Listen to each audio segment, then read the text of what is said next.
ओम शांति।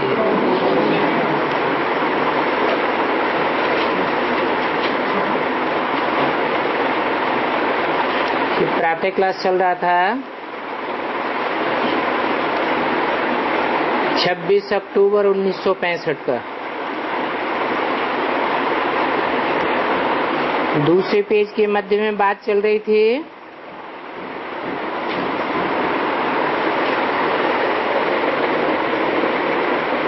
इस तन को लिफ्ट मिलती है,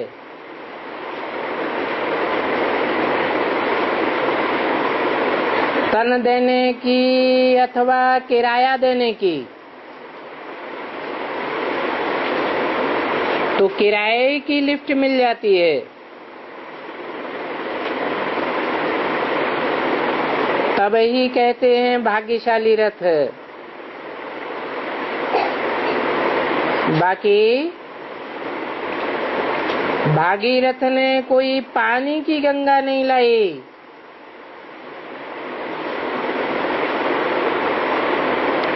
ये तो ज्ञान के मनन चिंतन मंथन की गंगा है।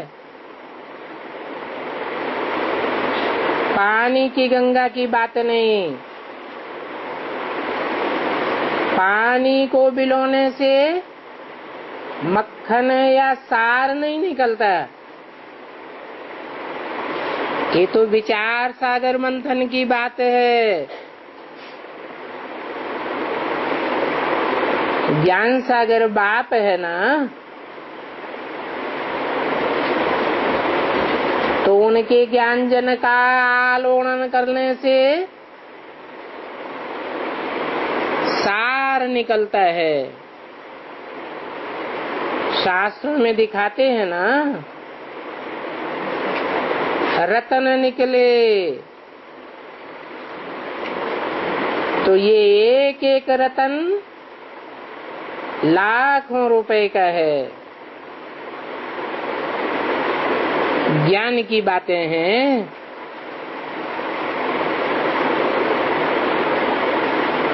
पानी के गंगा की बात नहीं है, जड़ गंगा की बात भी नहीं है, और चैतन्य गंगा की बात नहीं है।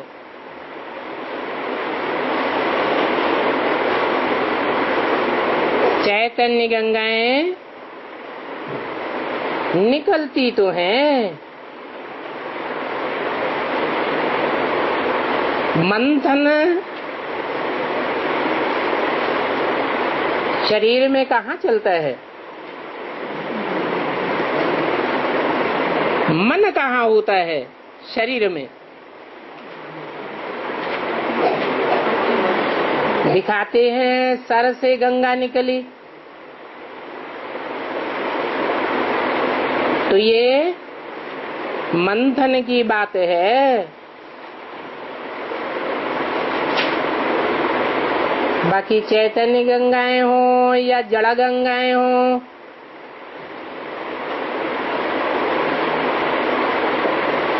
वो तो पानी की गंगाएं हैं। क्योंकि नई नई बातें तो कुछ निकलती नहीं है।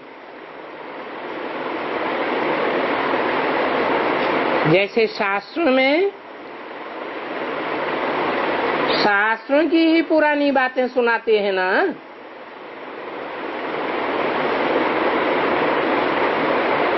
ये तो ज्ञान सागर की बात है।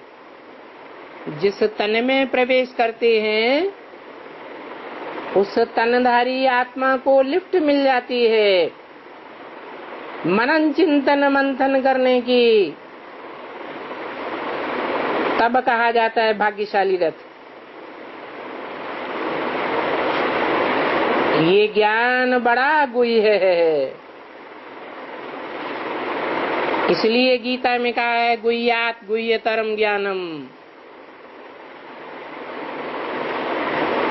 गुह्य से गुह्य राज सुनाता हूँ। गुह्य क्या है और गुह्य से गुह्य क्या है? जैसे लौकिक में पढ़ाई पढ़ते हैं तो छोटे बच्चे बेसिक नॉलेज लेते हैं, फिर बड़े होते हैं तो ऊंची नॉलेज लेते हैं। ऐसे ही भगवान जो नया ज्ञान सुनाते हैं वो भी दो प्रकार का है। बेसिक ज्ञान भी है, वो भी गुह्य है, परंतु उस बेसिक ज्ञान से भी ज्यादा गुह्य वो है जो विचार सागर मंथन से निकलता है। इस सागर मंथन का नाम बहुत बाला है। सागर मंथन हुआ तो पहले पहले क्या निकला है? कहते हैं विष निकला।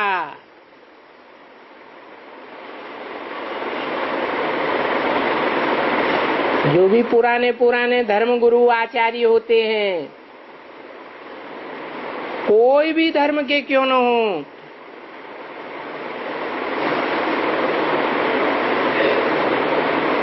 जब पुराने धर्म को खंडन करने वाला कोई नया धर्म पिता आता है तो जो पुराने पुराने पंडित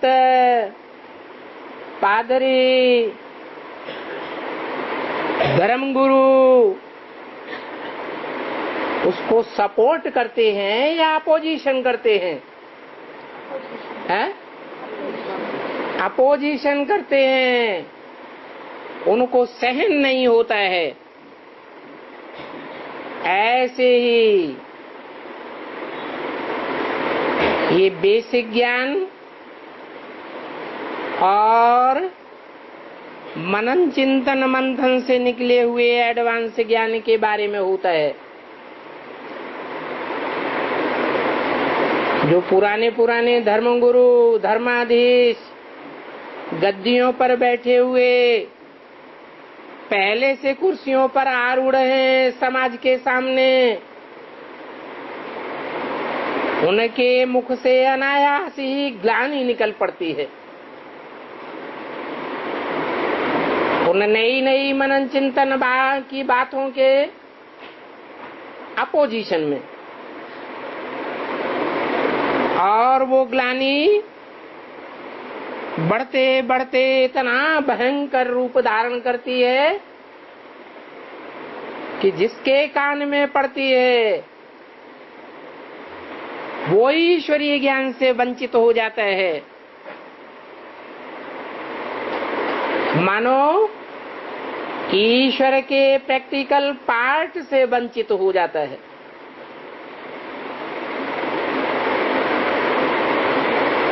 भगवान बाप से वंचित होगी आत्मा तो मरी हुई है या जीवित है? बाप का बच्चा ही न रहा।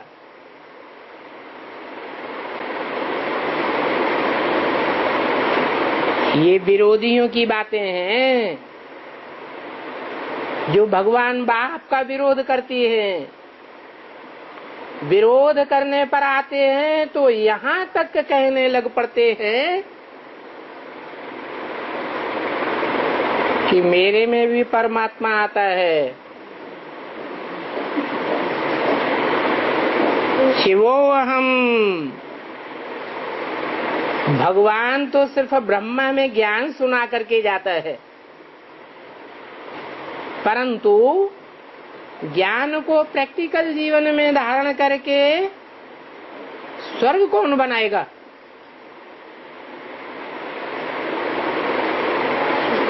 ब्रह्मा तो चला जाता है, अब स्वर्ग बनाने वाला कौन है? तो कहते हैं स्वर्ग बनाने वाले हम हैं। मनुष्य कैसे स्वर्ग बनाएगा? इतने बड़े बड़े ग्रेट फादर्स आए, इब्राहिम, बुद्ध, क्राइस्ट, क्या उन्होंने पैराडाइज बनाया इस दुनिया को कि दुनिया और ही नीचे गिरती चली गई? प्रेम, सौहार्द, सहानुभूति, सब जो भी देवताई गुण हैं वो नीचे ही गिरते चले गए। मनुष्य को देवता बना ही नहीं सकता। गायन भी है, कीर्तन करते हैं तो क्या गाते हैं? पतित पावन सीताराम। पतितों को पावन बनाने वाला सीताराम, अर्थात एक ही भगवान बाप है जो नर को नारायण और नारी को लक्ष्मी, अथवा नर को राम और नारी को सीता बनाता है। बाकी दुनिया में कोई भी मनुष्य मात्र नहीं जो पतितों को पावन बना सके। लक़ब भले ले लेते हैं, श्री श्री 108, अर्थात दुनिया की जो भी श्रेष्ठ 108 आत्माएं हैं, उन 108 आत्माओं के ऊपर सदगुरु हम हैं। टाइटल धराना अलग बात है और उस टाइटल को प्रैक्टिकल जीवन में ला करके संसार के सामने सफल कर देना अलग बात है।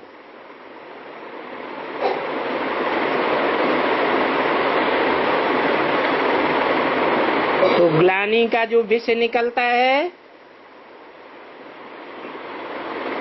वो सारे संसार की आत्माओं को प्रभावित करता है। कोई को कम प्रभावित करता है, कोई को जास्ती प्रभावित करता है।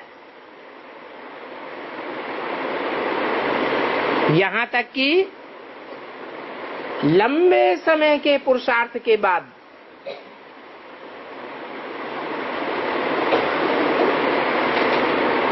एक ही आत्मा रहती है जो संपूर्ण निश्चय बुद्धि बनकर के रहती है। बाकी तो जैसे लक्ष्मण को मूर्छा आई, मर नहीं गया, लेकिन माया सबको बेहोश कर देती है। ऐसी ग्लानि का डोज दिया जाता है इन मनुष्य गुरुओं के द्वारा। इसलिए बाप कहते हैं ये ज्ञान बड़ा गुह्य है। शास्त्रों में तो लिख दिया है कलयुग 40,000 वर्ष का है। शास्त्रों में जो भक्ति मार्ग में लिखा गया है वो लिखने वाले कौन थे? मनुष्य गुरुओं ने ही लिखा होगा। जिन मनुष्य गुरुओं ने संसार के सामने ये पहल की कि हम ही भगवान के रूप हैं, हम ही स्वर्ग बनाने वाले हैं, हमारे सिवाय इस दुनिया में कोई भी साकार में स्वर्ग नहीं बना सकता। ऐसे ऐसे गुरु लोगों की सारी जीवन बीतने के बाद भी उन्हें पता चलता है कि ये दुनिया तो नरक बनती जा रही है।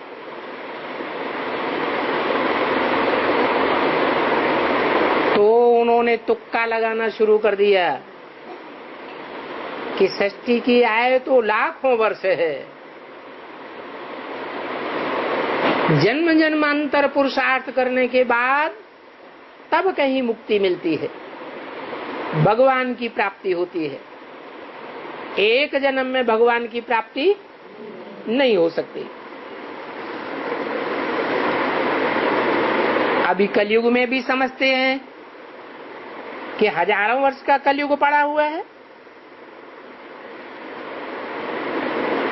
तो बाप कहते हैं देखो ये तुच्छ बुद्धि है ना। क्यों तुच्छ बुद्धि है? इसलिए तुच्छ बुद्धि है कि बुद्धि में ये भी नहीं बैठता कि इस दुनिया में जितने भी अर्वाचीन धर्म आए हैं, विदेशी धर्म आए हैं, भारत के विपरीत आचरण करने वाले धर्म आए हैं, और साथ ही हिंदू धर्म की भी बात है। इन सभी धर्मों में मनुष्य सृष्टि में जो भी इतिहास है,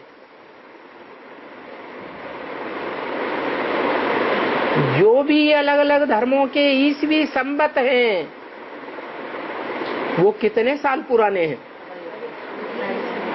2500 साल पुराने हैं। हिंदू धर्म का शक संवत हो, विक्रमादित्य संवत हो, जैन धर्म का संवत हो, क्रिश्चियन का क्राइस्ट संवत हो, मुसलमानों का हिजरी संवत हो,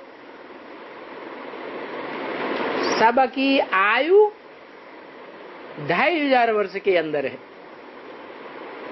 सभी विपरीत धर्मों के धर्म पिताएं भी 2500 वर्ष के अंदर ही आए हैं, और हिस्ट्री भी 2500 वर्ष की मिलती है। ये 2500 वर्ष की हिस्ट्री दुख की दुनिया की हिस्ट्री है या सुख की दुनिया की हिस्ट्री है? हिस्ट्री लिखने वाले भी जानते हैं कि दुनिया में जब से ये मनुष्य गुरु आए, जब से धर्म पिताएं आए, मानवीय धर्म पिताएं, तब से लेकर के अब तक भी दुनिया नीचे गिरी है, धर्म की धारणाएं भी नीचे गिरी है, और दुख का टाइम काउंट कब किया जाता है? आदमी सुखी होता है तब दुख का टाइम काउंट करता है, या दुखी होता है तब काउंट करता है? सुख की दुनिया में, स्वर्ग में देवताएं कोई काउंट नहीं करते। नरक की दुनिया जब आती है तो एक एक दिन जब ज्यादा दुख पड़ता है तो भारी हो जाता है। तो दुख के समय में ये संवत बनाए जाते हैं, ईस्वी संवत हो, हिजरी संवत हो, विक्रमादित्य संवत हो। एक एक दिन गिनना मुश्किल होता है, काटना मुश्किल होता है। तो समझ में आती है बात कि दुख की दुनिया में 2500 वर्ष का काउंटेशन है, अकाउंट है। इसको अज्ञान की दुनिया कहें या ज्ञान की दुनिया कहें? क्यों अज्ञान की दुनिया? क्यों? मनुष्य को कितनी बातों का ज्ञान है, अणु अणु का ज्ञान हो गया है। पृथ्वी, जल, वायु, अग्नि, आकाश, सबका तो ज्ञान हो गया है। 5 तत्वों के ऊपर मनुष्य ने जीत पा ली है। तो अज्ञानी है या ज्ञानी है? क्यों अज्ञानी? इसलिए है कि जड़ तत्वों के ऊपर तो जीत पाई है, परंतु ये आत्मा चैतन्य क्या है और ये कैसे कैसे अनेक जन्म लेती है, इस अनेक जन्म लेने वाली आत्मा रूपी पार्टधारी का डायरेक्टर कौन है? ये दुनिया दुख की दुनिया है या सुख भी है। जैसे दोपहर को सोझरा होता है, घोर सोझरा, तो ऐसा भी होता है कि रात्रि के 12 बजे घोर अंधियारा भी होता होगा। ये विरोधाभास तो दुनिया में जरूर होता है। घोर दुख की दुनिया है कलयुग का अंत, तो जरूर घोर सोझरा भी होता है, सुख की दुनिया भी होती है। तो समझ में आता है, कोई भी सालिम बुद्धि को समझ में आएगा कि दुख की दुनिया के संबत 2500 वर्ष वाले हैं और सुख की दुनिया भी 2500 वर्ष की है। दिन भी 12 घंटे का और रात भी 12 घंटे की, समान ही होता है। तब ही नाटक खेला जाता है सुख दुख का। ये दुनिया सुख दुख का नाटक है। इसलिए बाप कहते हैं इतनी सी बात भी तुच्छ बुद्धि मनुष्य समझ नहीं सकते कि 2500 वर्ष की ये मनुष्यों के द्वारा फैलाए जाने वाले धर्मों की दुनिया, अधर्मियों की दुनिया, विधर्मियों की दुनिया, और 2500 वर्ष की ज्ञान सूर्य परमात्मा के द्वारा स्थापन की हुई स्वर्ग की दुनिया है, सुख की दुनिया है।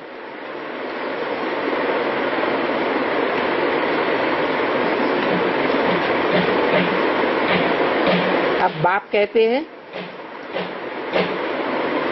ये तो है ही रावण राज्य। क्यों?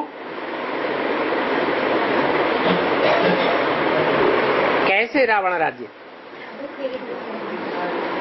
रावण कहा ही जाता है रुलाने को, रुलाने वाले का नाम रावण।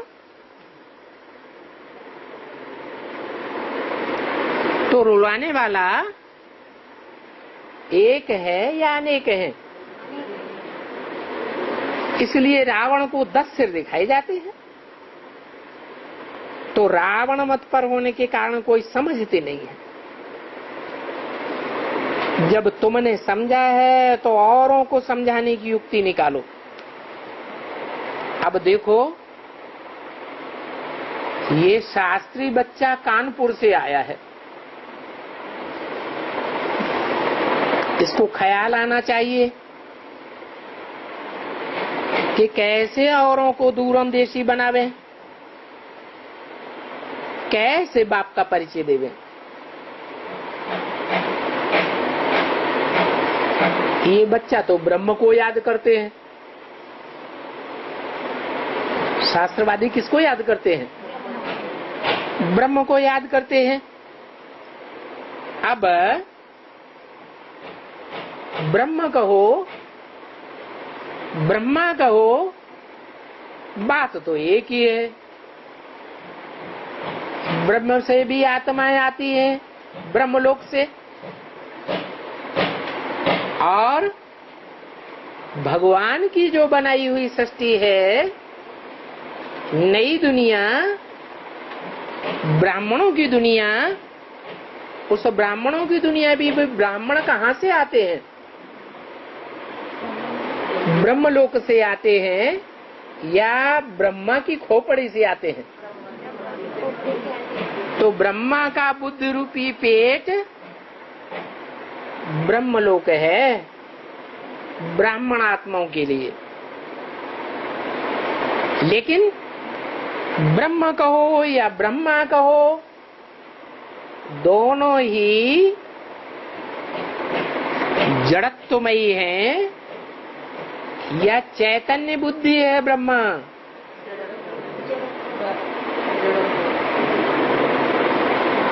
मम्मा की बुद्धि फिर भी चलती थी, एक एक ज्ञान के पॉइंट को उठाती थी और विस्तार में जाती थी। लेकिन ब्रह्मा के मुख से शिव ने जो बोल दिया, बस उतना ही रट लिया, याद कर लिया। उसके अलावा ब्रह्मा की बुद्धि कभी चलती नहीं थी, तो कहेंगे कि जड़त्वमयी बुद्धि। जहां पर परमात्मा रहते हैं, ब्रह्मा की खोपड़ी में परमात्मा था या नहीं था? है? था। तो परंतु जो शास्त्रकार लोग हैं वो ब्रह्म को ही परमात्मा समझ बैठे हैं क्या? हमारे ब्राह्मणों की दुनिया में भी जो बेसिक में पढ़ाई पढ़ाने वाले शास्त्रकार हैं वो भगवान का साकार रूप किसको समझ बैठे हैं? ब्रह्मा को समझ बैठे हैं। सोचना तो चाहिए, ब्रह्मा की पूजा क्यों नहीं होती? ब्रह्मा की मूर्तियां क्यों नहीं बनती? ब्रह्मा के मंदिर क्यों नहीं बनते? विष्णु के तो बनते हैं, विष्णु की पूजा होती है, शंकर की पूजा होती है।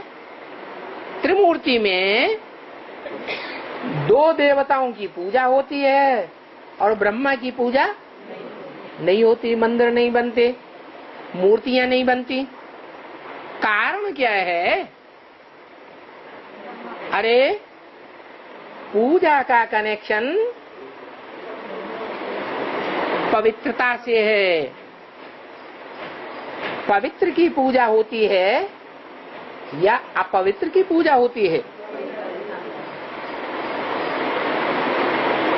पवित्र की पूजा होती है, पवित्रता की पूजा होती है। ब्रह्मा की पूजा नहीं होती, क्योंकि ब्रह्मा तो दाढ़ी मूछ वाला दिखाया हुआ है। ऐसे तो चित्रों में शंकर को भी दाढ़ी मूछ वाला दिखाया हुआ है। दिखाते हैं या नहीं दिखाते हैं? दिखाते हैं। परंतु शंकर को दाढ़ी मूछ वाला भी दिखाया है तो क्लीन शेव वाले भी दिखाया है। इससे साबित होता है कि शास्त्रों में भक्तों ने, कृष्ण की भक्ति करने वालों ने जो कृष्ण का नाम श्याम सुंदर रख दिया है, वो श्याम और सुंदर ब्रह्मा की बात है या शंकर की बात है? क्यों? क्योंकि शंकर को दाढ़ी मूछ वाला भी दिखाते हैं और शंकर को क्लीन शेव देवता भी दिखाते हैं। अर्थात शंकर के नाम रूप से कोई ब्राह्मण है जो पहले अपवित्र होता है और बाद में पवित्र बन जाता है। तो कृष्ण की बात नहीं है। ये श्याम सुंदर नाम कृष्ण का रंग रख दिया है। कृष्ण कहो, ब्रह्मा कहो, बात एक ही है। तो बेसिक में जो गुरु लोग बैठे हुए हैं अधूरी नॉलेज लेने वाले, वो क्या समझते हैं कि ब्रह्मा इस जन्म में काला है और अगले जन्म में गोरा बनेगा, इसलिए श्याम सुंदर नाम कहते हैं। परंतु श्याम सुंदर एक शरीरधारी का नाम है या दो शरीरधारियों के नाम है? शास्त्रों में जो गायन है वो एक शरीरधारी का नाम है या दो शरीरधारी है?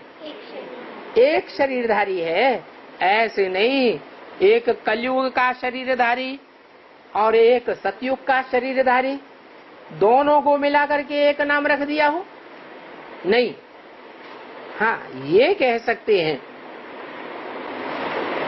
कि ब्रह्मा वाली आत्मा ही जब अधूरा पुरुषार्थी होती है, पुरुषार्थ करते करते बीच में ही शरीर छूट जाता है, तो अधूरे चंद्रमा के रूप में शंकर के मस्तिष्क में विराजमान होता है। जो यादगार दिखाते हैं शंकर के माथे पर चंद्रमा, बाकी ऐसे नहीं है कि सिर्फ कृष्ण उर्फ ब्रह्मा की यादगार है।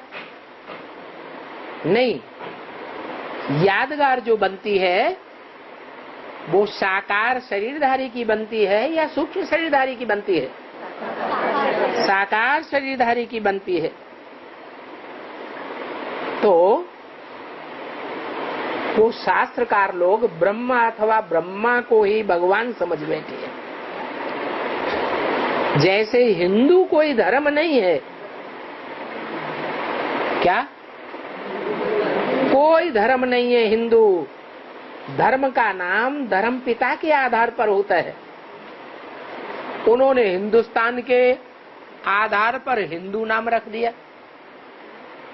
अब ऐसा तो कोई देश होता नहीं कि देश के नाम पर धर्म का नाम पड़ जाए। हिंदू का नाम ही जो दिया है उसका अर्थ ही है हिंग माने हिंसा, दू माने दुईते दूर करना। हिंदू माने हिंसा को दूर करने वाले। ये हिंदू नाम जो रखा है भक्ति मार्ग में, इसकी शूटिंग करने वाले भी तो कोई होंगे ड्रामा में। ये 5000 वर्ष का ड्रामा है, इसमें 2500 वर्ष में ये हिंदू नाम चलता है। इस हिंदू नाम रखने वालों की शूटिंग करने वाले ब्राह्मणों की दुनिया में कौन हो सकते हैं?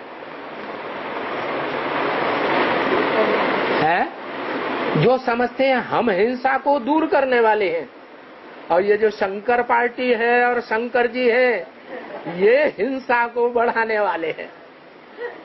क्या हम पवित्रता की फाउंडेशन डालने वाले हैं और ये पवित्रता को सत्यानाश करने वाले हैं। ये शंकर पार्टी वाले, ये जितने भ्रष्ट हैं इतना दुनिया में कोई धर्म भ्रष्ट नहीं होगा। तो हम हैं हिंसा को दूर करने वाले और ये हैं हिंसा को बढ़ाने वाले।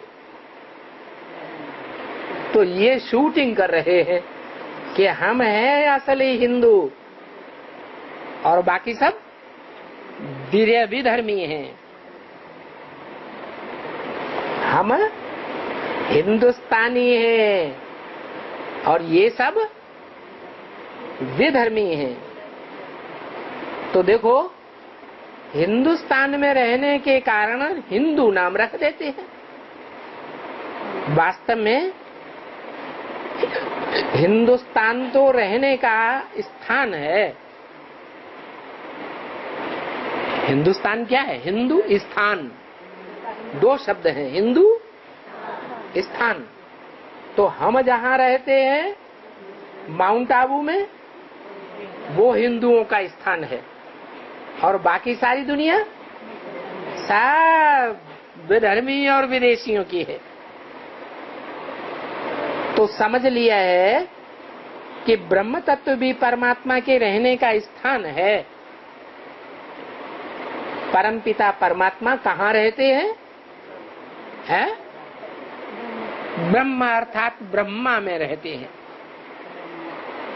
ब्रह्मा ही परमात्मा का साकार रूप है। अब ये मनुष्य समझते नहीं है तो कहेंगे ये अल्प बुद्धि है। क्या नहीं समझते हैं? यही बात नहीं समझते हैं कि अगर परमात्मा है तो परम कार्य करेगा, या जैसे सभी धर्म पिताओं ने आकर के ढपली बजाई और ढपली बजा के गाल बजा के चले गए, दुनिया नीचे गिरती गई, ऐसे ही भगवान भी करेगा क्या? भगवान क्या करके जाता है? भगवान तो जो दुनिया के लोग नहीं करते, दुनिया के धर्म पिताएं नहीं करते, कोई भी मनुष्य मात्र महात्मा नहीं कर पाता, वो कार्य परमात्मा आकर के करते हैं। क्या कार्य करते हैं? नरक को स्वर्ग बना करके जाते हैं, पतितों को पावन बना करके जाते हैं। ये काम मनुष्य नहीं कर सकता।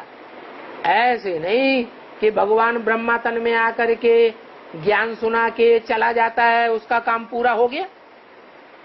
फिर तो जैसे धर्म पिताएं आते हैं, अपना अपना ज्ञान सुनाते हैं और फिर चले जाते हैं, दुनिया नीचे ही गिरती रहती है।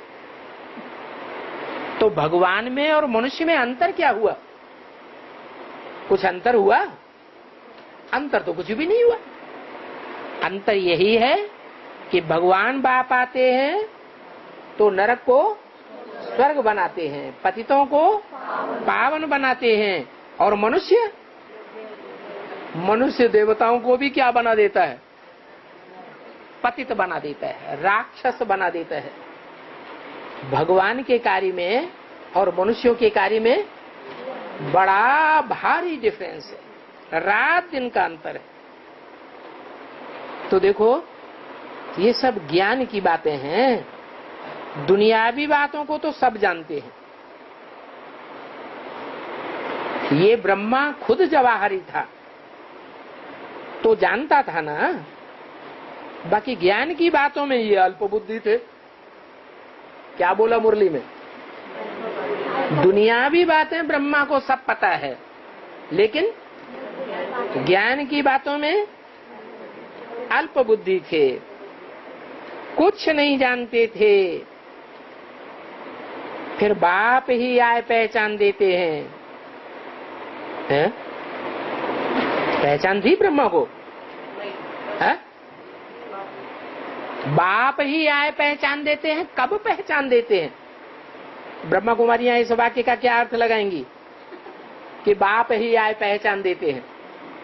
वो अर्थ लगाएंगी कि सन 36 में शिव बाप ने आया और ब्रह्मा को भगवान की पहचान दी, ये अर्थ लगाएंगे। एडवांस में वास्तव में अर्थ क्या है? हैं? क्या अर्थ है? कि बाप ही ब्रह्मा को पहचान देते हैं, जो फिर सतयुग में जाके कृष्ण के रूप में जन्म लेता है। तो कब पहचान देते हैं? नहीं, सतयुग में पहचान देते हैं बाप। कब? नहीं, जब बाप का प्रत्यक्षता वर्ष बनाया गया तब से ही ब्रह्मा की सोल ज्ञान चंद्रमा कोई मनुष्य शरीर में प्रवेश करती है और शंकर के नाम रूप से प्रत्यक्ष होती है। उस ब्रह्मा को भी ज्ञान मिलता है, जैसे और भूत प्रेत आत्माएं प्रवेश करती है ना। रुद्राक्ष के मणके होते हैं, रुद्रमाला होती है ना, तो उसमें मुख बने होते हैं एक एक मणके में। किस बात की यादगार है? कोई आत्माओं ने प्रवेश किया है, कोई में एक ने प्रवेश किया है, कोई में बहुतों ने प्रवेश किया है। तो ये ब्रह्मा भी सूक्ष्म शरीरधारी आत्मा है, ये भी प्रवेश करती है। और प्रवेश करने की निशानी ज्ञान चंद्रमा शास्त्रों में और चित्रों में दिखाते हैं। तो वो बाप ही आकर के इनको ज्ञान देते हैं। कौन बाप? शिव बाप माँ के रूप में ज्ञान देते हैं या बाप के रूप में देते हैं? बाप के रूप में आकर के टीचर बन करके ज्ञान देते हैं। जब तक कोई ब्राह्मण न बने तब तक बाप से वर्षा नहीं ले सकता। कैसे ब्राह्मण बनेंगे ब्रह्मा? ब्रह्मा ने तो शरीर छोड़ दिया। ब्रह्मा कैसे ब्राह्मण बनेंगे जो देवता बनेंगे सतयुग में जाके 16 कला संपूर्ण? माना कोई ब्राह्मण बच्चे में ब्रह्मा की सोल प्रवेश करती है और संपूर्ण ज्ञान लेती है। उनकी बुद्धि में भी बैठता है कि गीता का भगवान कृष्ण नहीं है, गीता का भगवान मैं कृष्ण की आत्मा अर्थात ब्रह्मा की आत्मा नहीं हूँ। गीता का भगवान साकार में वास्तव में शिव शंकर भोलेनाथ ही है। जब तक पक्का ब्राह्मण न बने तब तक बाप से वर्षा नहीं ले सकता। कौन सा वर्षा है? शांति धाम में जाने का मुक्ति का वर्षा और सुख धाम में जाने का जीवन में रहते मुक्ति का वर्षा। हाँ, प्रजा तो बननी है। कोई ने भी संदेश लिया है, बाप का परिचय भले नहीं लिया है, लेकिन संदेश तो लिया है। तो संदेश लेने वाले सतयुग में, त्रेता में प्रजा तो बन जावेंगे। किसी ने थोड़ा भी ज्ञान सुना तो प्रजा तो बन गई। थोड़ा माना बेसिक नॉलेज का ही ज्ञान सुना, संदेश मात्र भी लिया। बेसिक नॉलेज में क्या होता है? बाप का परिचय देते हैं या संदेश लेते हैं? संदेश देते हैं। तो संदेश क्या है? भगवान आया हुआ है इस सृष्टि पर, पुरानी दुनिया का विनाश करने के लिए है और नई दुनिया स्वर्ग की स्थापना करने के लिए। ये तीन बातों का संदेश कोई को मिला तो वो स्वर्ग में तो जरूर आवे। अब स्वर्ग में सतयुग के आदि में आवेगा या त्रेता के अंत में आवेगा, ये अलग बात है। हाँ, सतयुग के आदि स्वर्णिम संगम युग में वो आवेंगे जो डायरेक्ट बाप से सुनेंगे। क्या? डायरेक्ट माँ से नहीं।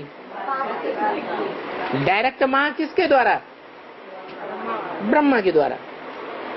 डायरेक्ट बाप के द्वारा जो संदेश लेंगे वो कहाँ आवेंगे?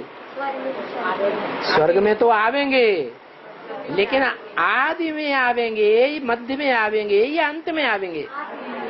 एकदम आदि में आवेंगे। कितने जन्म लेंगे? बल प्रजा वर्ग में आवेंगे तो भी 84 जन्म लेंगे। थोड़ा भी ज्ञान सुना तो प्रजा तो बन गई। भले वो विकार में भी जाते रहे। क्या कहा? संदेश लेने वाले, बाप से थोड़ा भी सुनने वाले, बाप के सन्मुख थोड़ा भी सुनते हैं लेकिन पवित्र नहीं रहते हैं, रोज क्लास भी नहीं करते हैं, तो भी कौन से स्वर्ग में आ जावेंगे? हैं? एकदम संगम युगी स्वर्ग में आ जावेंगे। भले विकार में भी जाते रहे, संदेश लेने के बाद वो प्रजा बन जावेंगे, राजाई पद नहीं पावेंगे। तो फिर उनको जो संदेश लेकर भी विकार में जाते रहते हैं,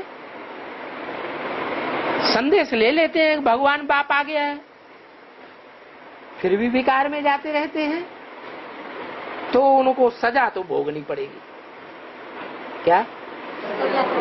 जो राजाई पद लेंगे उनको उतनी सजा नहीं भोगनी पड़ेगी,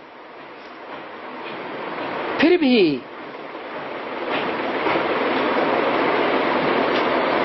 एकदम पिछाड़ी में आवेंगे। संगम युग के, स्वर्णिम संगम युग के स्वर्ग में तो आवेंगे, लेकिन कब आवेंगे? हैं? एकदम पिछाड़ी में आवेंगे। क्या मतलब हुआ? जब तक सारे संसार में अखबारों से, टीवी से, रेडियो से, इंटरनेट से पूरी बाप की प्रत्यक्षता न हो, तब तक उनकी बुद्धि में बैठेगा नहीं। इसलिए वो अंत में आवेंगे, प्रजा में बल विकार में जाते रहेंगे, साधारण प्रजा में आ जाएंगे। तो अभी तो सबका मौत है, कब्र दाखिल होना ही है। सबका मौत है। जो राजयोग सीखते हैं उनका भी मौत है, हैं? उनका मौत नहीं है। मौत माने अनिश्चय बुद्धि। अभी तो सबका मौत है, कब्र दाखिल होना ही है। क्यों? जब हम भगवान का ज्ञान ले रहे हैं तो हम कब्र दाखिल क्यों हो? कब्र दाखिल माने मिट्टी में मिल जाना। हम क्यों कब्र दाखिल हो? हैं? हाँ, इसलिए कब्र दाखिल होते हैं कि 5000 वर्ष का जो ड्रामा है, उस ड्रामा में 5000 वर्ष के अंदर आत्मा ऊपर से नीचे की ओर उतरती है या नीचे से ऊपर की ओर जाती है। तो शूटिंग पीरियड में जब ज्ञान में आकर के निश्चय बुद्धि बने, बाप के बच्चे बने, तो पहले सतो प्रधान होंगे या पहले ही तमो प्रधान होंगे? पहले सतो प्रधान होते हैं, फिर धीरे धीरे रजो प्रधान से उतरते उतरते तमो प्रधान होते हैं। ज्ञान में आने के बाद भी ये अवस्थाएं नीचे गिरती हैं। क्यों गिरती हैं? क्योंकि भगवान बाप के ऊपर पूरा निश्चय न बैठने के कारण अवस्था नीचे ऊपर होती रहती है। जब अवस्था ऊपर नीचे होती है तो पाप कर्म बनते हैं या पुण्य कर्म बनते हैं? पाप कर्म बन जाते हैं। इसलिए बाप कहते हैं कि 63 जन्म तुमने जो पाप किए, उन पापों का 1 गुना बोझा चढ़ता है। और यहाँ ज्ञान में तुमने अंजाम कर लिया, हमें बाप मिल गया, फिर भी बाप की श्रीमत के बरखिलाफ अगर कदम उठाते हैं तो उस पाप का 100 गुना बोझ चढ़ता है। तो हर एक के ऊपर 100 गुना बोझ क्यों चढ़ता है? क्योंकि माया बुद्धि को हिलाए देती है। ये बुद्धि को हिलाने वाली माया जड़ है या चैतन्य है? हैं? जड़ है? चैतन्य है? कहाँ है? चैतन्य है तो कहाँ है? चैतन्य तो मुरली में बोला है, बोलते चालते को चैतन्य कहा जाता है। तो वो बोलती चालती माया ब्राह्मणों की दुनिया में कहीं है जो सबकी बुद्धि को डाइवर्ट कर देती है? बाबा के जो बच्चे बनते हैं, अंजाम करते हैं कि हमने बाप को पहचान लिया, बॉन्ड पर लिख के देते हैं, स्टाम्प पेपर पर लिख करके देते हैं कि हमारा बाप आ गया। प्रैक्टिकल में हमने पहचान लिया। उनकी बुद्धि में भी अनिश्चय का बीज माया बो देती है। तो वो माया कौन है चैतन्य में? अब बल नंबर 100%। माया के तो अनेक रूप हैं कि एक ही रूप है? अनेक रूप। वो 100% माया कौन सी है जो ब्राह्मणों की दुनिया में सबकी बुद्धि को हिलाने की निमित्त बन जाती है? देह अभिमान चैतन्य माया है? है? हाँ, ब्राह्मणों की दुनिया में जब बाप प्रत्यक्ष होते हैं सन 76 में, तो उस समय गद्दी पर कौन बैठी होती है ब्राह्मणों की दुनिया में जो सबकी बुद्धि को डाइवर्ट करती है? पहचानने वाले बच्चे कहते हैं बाप आया हुआ है, और वो माया सबकी बुद्धि को हिला देती है, कहती नहीं, या ऐसा हो ही नहीं सकता कि बाप आया हुआ हो। क्या बाप आए और मैं बाप को न पहचानूं? बाप आए और मैं बाप से दूर रहूं? और ये कल के चिकन ये बाप को पहचानने लगे? ये कैसे हो सकता? तो वो ऐसा अपोजिशन करती है जो सबकी बुद्धि को हिला देती है। बेसिक वालों की बुद्धि को भी हिलाती है, तो एडवांस वालों की बुद्धि को भी हिलाती है। तो बाप कहते हैं अभी माया विकराल रूप धारण करेगी। क्या? क्यों? अभी पहले तो अव्यक्तवाणी में बाबा ने ये बोल दिया, 1-2 साल की अव्यक्तवाणी में ही बोला कि माया हिम्मत हार चुकी है, माया तंग आ चुकी है। जिन दिनों में बोला उन दिनों वो हॉस्पिटलाइज थी, है? तो तंग हो गई ना।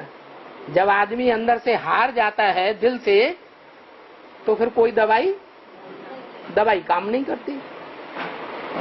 तो अब पावरफुल कैसे हो गई?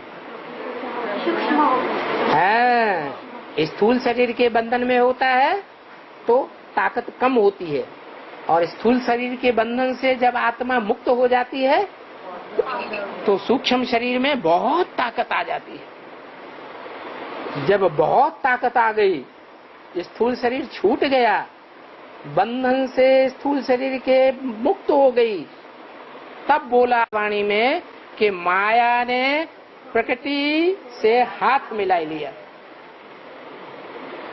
कितनी युक्तिबाज है।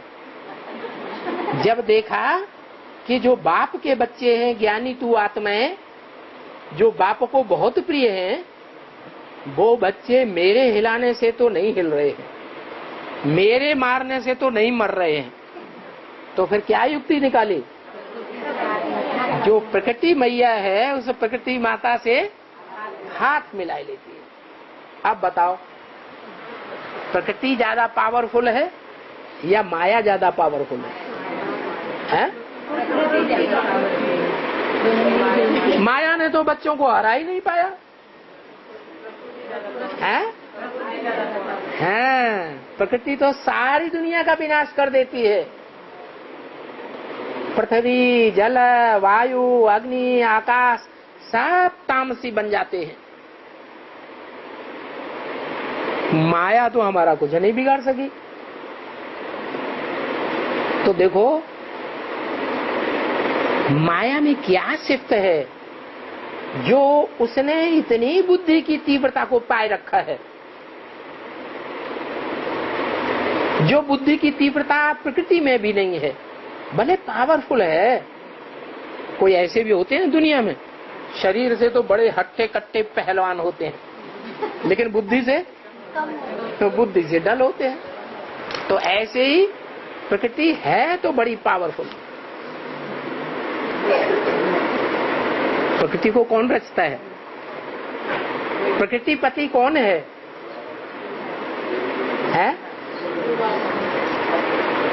प्रकृति पति निराकार है या साकार है? प्रकृति साकार है या निराकार है? प्रकृति भी साकार है और प्रकृति पति भी साकार है। ऐसे नहीं कि शिव प्रकृति पति बनता है। शिव तो सिर्फ बिंदु बिंदु आत्माओं का बाप है, या दूसरे ही संबंध भी बनते हैं? वो तो सिर्फ बिंदु बिंदु आत्माओं का बाप है।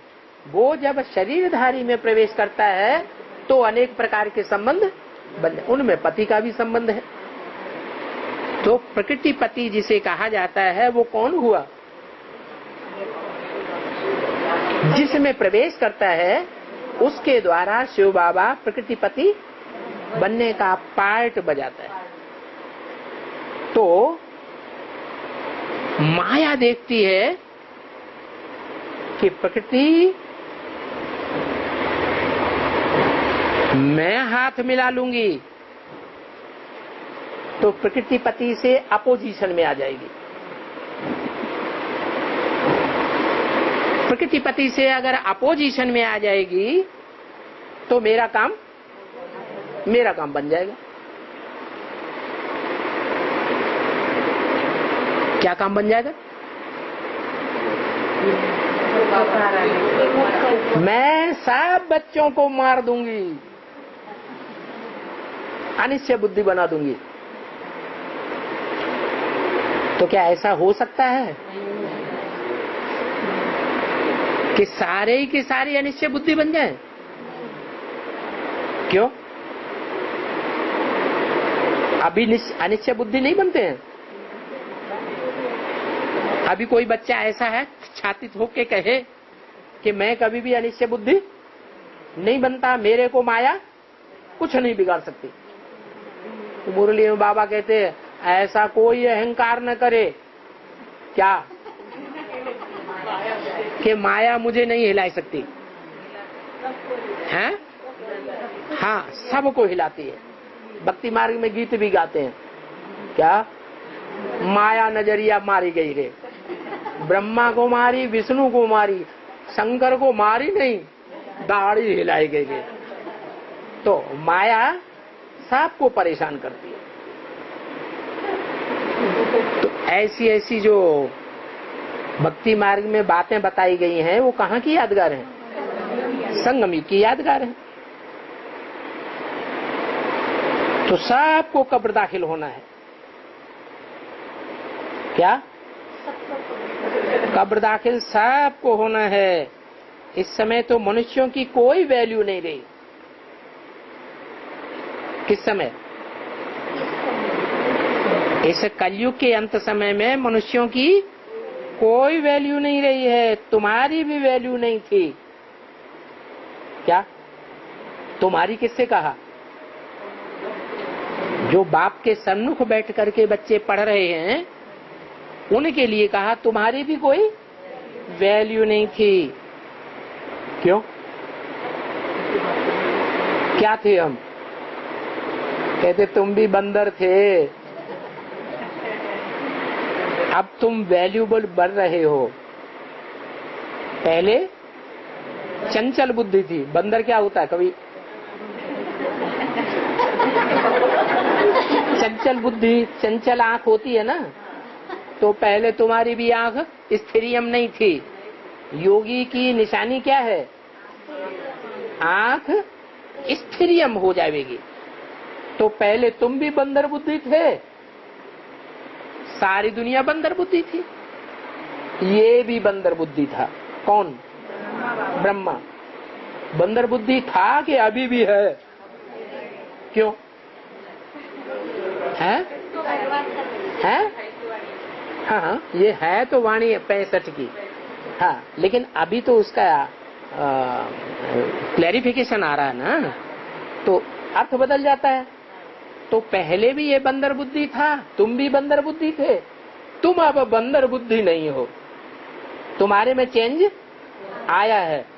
और ये पहले भी बंदर बुद्धि था और अब अभी भी बंदर बुद्धि। कैसे हैं? हाँ, इनकी बुद्धि में अभी भी नहीं बैठा है कि गीता का साकार भगवान इस सृष्टि पर कौन हो सकता है।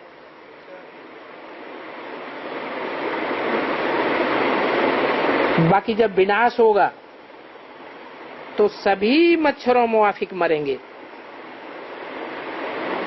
जैसे दिवाली पर मच्छर कितने मरते हैं, तो सबको मरना तो है ही। काहे से मरेंगे? हैं? देह अभिमान से। इस दुनिया में ऐसा कोई नहीं रहेगा जो देह अभिमान से मरे नहीं। सबको मरना पड़ेगा। सबको मरना तो है ही, क्योंकि सबको वापस जाना है। मच्छरों का मिसाल क्यों देते हैं? मच्छरों मुआफिक मरेंगे। है? अरे भैंसा मुआफिक मर जाएं, हाथी मुआफिक मर जाएं, घोड़े मुआफिक मर जाएं, ऐसे क्यों नहीं कहा? मच्छरों मुआफिक क्यों कहा है? हाँ, जैसे दुनिया में बहुत से जीव जंतु होते हैं, मनुष्य को तंग करते हैं। तो जैसे और मनुष्य जीव जंतु होते हैं, उनको मारना उतना सहज नहीं होता है, लेकिन मच्छरों को मारना बड़ा सहज है। बैठा और डप से मारा, सोचते भी नहीं अरे इसमें भी आत्मा है, इसको मारेंगे तो इसको भी दुख तो होगा। सोचते हैं कोई नहीं, धक से मार देते हैं। तो जैसे मच्छरों की कोई वैल्यू नहीं है, ऐसे तुम्हारी भी कोई विनाश के समय वैल्यू नहीं रहेगी। सबको वापस जाना। सतयुग में ये नहीं कहते कि मरा है। सतयुग में मरता है ही नहीं कोई, कोई मरता है? और इस दुनिया में सब मरते हैं। सतयुग में क्यों नहीं मरते?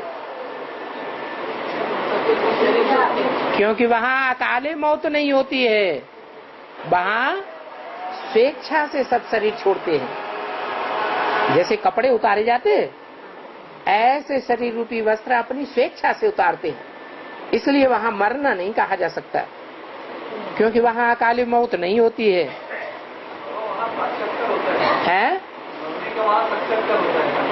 क्या? हाँ जी, ठीक है। ओम शांति।